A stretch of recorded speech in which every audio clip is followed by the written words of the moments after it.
Hello guys, welcome to my channel. Today my friend Mimi is with me. Hello. Mimi, would you like to introduce yourself? Hi, my name is Mimi. I am a Erasmus student at the University of Catania, but originally from the University of Edinburgh. And I'm half Italian and half British. Wonderful. I love Mimi. She's one of the most positive people I ever met. Thank you so much. Today we were talking about mental health, consumer culture and climate change. So we'll merge these topics and try to analyze the correlations between and also talk about our own journeys. Perfect. Perfect. Let's start with actually, what do you do to relax? Like keep yourself mentally stable, positive? I Let's start with try that. and have a good routine. I think that is one way of regulating things so that you know what's coming next in your day and you can have something for your mind to focus on. I think getting regular exercise is really important, whether that be walking, Pilates, going to the gym, whatever is your preferred method of moving your body, it's so important. And eating a really balanced diet, you know, making sure that sometimes you include whole foods. Avoid fast food. Yeah, People who consume fast food often are more likely to be depressed. as I've exactly. When you have a healthier body, you'll have a healthier mind and you feel like you're nourishing your body. read. And your body will generate more energy to, do more things, to be active in terms of positive thinking, and get done your daily checklist. So Exactly. that's great. I think sport is a great method to stay healthy because our body produces these natural hormones of happiness, and that's like one of the most scientific and proven ways to increase your level of happiness, your mood and everything. Definitely. And what about the people? Like what kind of people we should be hanging out with and what Definitely people who raise your mood, people you get along with well. Don't stick around with people who are always negative because you will get into that cycle of being negative as well if you are around them. So, Irem is a great friend of mine who always makes me stay positive. And seeing friends regularly is so important and should be a priority in everyone's life because otherwise you get into your thoughts. If you're alone all the time, your mind spirals. So this is important. cook with your friends. Cook, go for a walk, go for a coffee. Go for a theater. Do theater with your Yes, friends. do a theatre club. Guys, actually we met in a theater club of the school, university. It's called Siena Erasmus. Yes. Like, how would you describe it? Half Italian students and half Erasmus students. We are basically It's very diverse. we are preparing for a game exhibition. Oops. And yeah, we are like having crazy fun all together. And it's also great language practice because the show will be in Italian. Yes, And just met me there.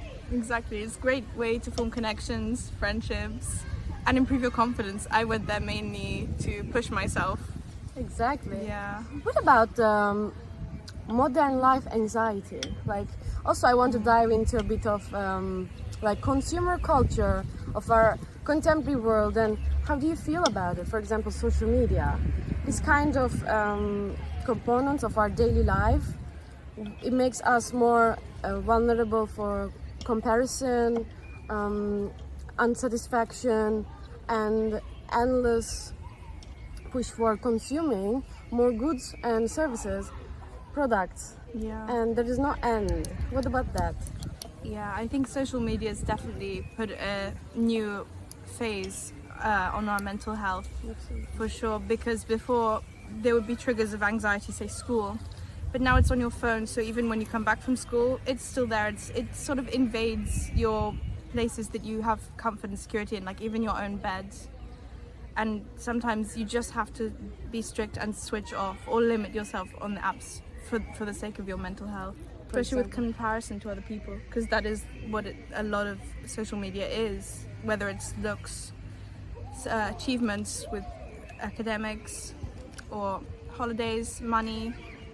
Yeah, Inevitable. comparison. Yeah, And there is no end.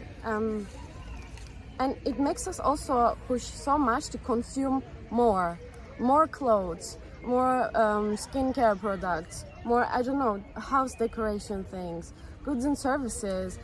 We became a very intense consumer society, which is also bad for the climate, which I will connect the topic with. So I feel a bit anxious about that. Yes. So we should maybe dive also into climate anxiety, which is a part of the new contemporary culture. And what do you think about that? I think it's a very real thing, climate anxiety, and anyone who has any sort of compassion for the planet will probably have this as well. This feeling of like you're trying your best, but it's not enough because not everyone is on board with this, and you're seeing physical effects like global warming happen every day, and with the climate clock, the climate clock, it's counting down at the moment, but it's still reversible.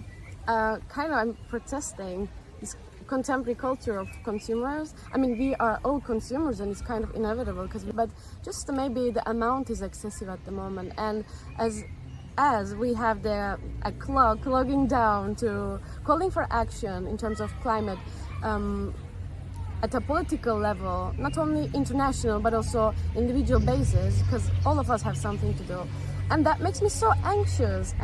But at the same time, super mindful and encouraged to do my little part.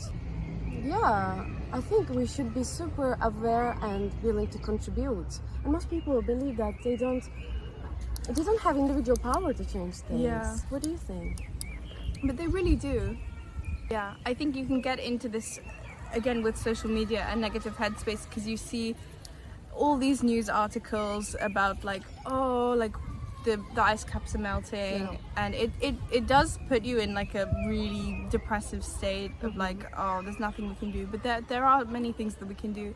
There just needs to be a lot of cooperation with a lot of people working towards this. But there are people out there, so many people who have this passion, and we just do our tiny bit, and it will move us forward. And climate anxiety is really real. I met so many climate activists, both in person and from the digital platforms, and they told me that the most significant push that they received from their, how do you say, internal voice was because they were seriously anxious about the climate change and global warming. There are even some people who do not want to make kids just because of that, because they do have a pessimistic future view. And but I think it's really good to acknowledge this anxiety, but then channel it into something positive. Absolutely. Use it as your motivation. 350 Sicilia. Exactly. Check it out. And by the way, Mimi is our new volunteer, and I would like to say in front of everyone, welcome to board. Thank you so much. I'm so happy to be here. We are so happy to have people like you, enthusiastic, willing to help, and totally positive. Yeah, and also it's great, like keeping the positive attitude. It also helps us to push ourselves to do better. Yeah. Because always being pessimistic is, I think it's kind of blocking from action. What do you think? I think so. I think it's really important when you see your friends doing a good action to like really acknowledge it and be like well done, because that way we can help create a positive shift, and all these steps we can incorporate them into our daily habits. Absolutely. Just small things. Absolutely. You know, turning off the shower water when you're shampooing your hair. Yeah. Small things like that. Absolutely. And what kind of consumer habits do you have, for example, which is like a, let's say, a good consideration in terms of mental health, but also in a way that that makes you a mindful consumer and sustainably friendly. Yeah, I mean, a lot of mine is like water consumption. I'm very aware of that. So like I said before, you know, only using enough water that I need for the shower and not leaving it running. Same with doing my teeth. Like I switch it off when I'm brushing, and just when I need to rinse it, I'll put the tap on. Washing up as well. It sounds crazy to leave it on. Is there anyone doing that? Yes, please. I used to, unfortunately, but I have since changed, and it's a habit now that I've got into, a healthy habit of walking everywhere. I think that's a really good way of like improving your like lifestyle, mental health, and then also it's great for the environment. Or even taking a bus instead of using the car for just a 5-minute trip that you know you can walk to. I have a bicycle and I love it. It's my like daily cardio.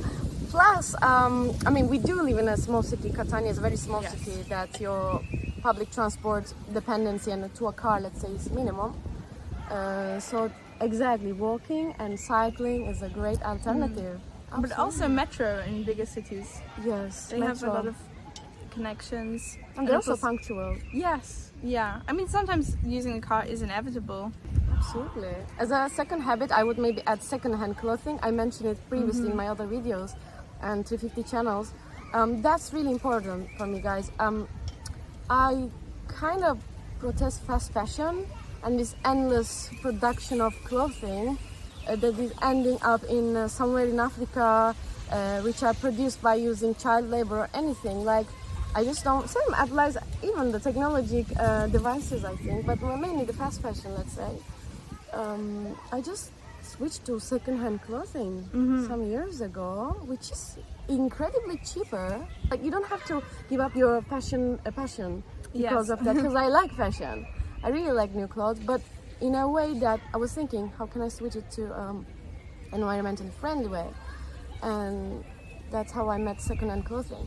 So do you also Yes, practice that? I do. It's a lot easier in the UK, I must admit. That's good. Can you tell me about that? Yeah, there are a lot more charity shops up and down the high streets in the Alright. UK that have second-hand clothing, and then the money you donate goes to charity. Also, like, they have cutlery, pots and pans, great for uni students. When I first came, I used them. It also inspires creativity though. Like, you can tailor the clothes because they're second-hand, and it makes you more creative. You find combinations, new styles that you like that you wouldn't have thought to even look for, because you find much more unique pieces. I find second-hand clothing. I'm sure there are some apps in the UK. Do you have any name that you can? We use Vinted in the UK, Depop as well. Pop, never heard it. Yeah. They're quite useful. Also, yeah, I also share a lot of clothes with my family members and friends. Yeah. For example, Definitely. my sister receives a lot of clothes from me, and I receive a lot from my mom that she doesn't use anymore. Yeah. Same applies to Elia's sister. Aurora, Same in thank our you. family. Yeah. That's good. And the good thing about these apps is that there are millions of people using them. Yeah. So you really have like every single type of fashion you could want on there. Yeah. So many people use them. And the mental relief that come up with having environmentally friendly life, that just as an individual, reducing my personal carbon footprint, that makes me feel so good and so in peace with the nature we are living in. Like, mentally, it makes me happy. Yeah. Like, why is Definitely. you? Yeah, because you're living in harmony with nature, as with like our DNA is programmed to do this. And I think like going at the same pace as like the earth, Mother Nature, is really, really good for you. That's great. Well, thank you so much, Mimi, for Thank you for having having us. me. And it was a great day. And thank you everyone to watching. And wishing you buona giornata. Buona giornata. Ciao ciao.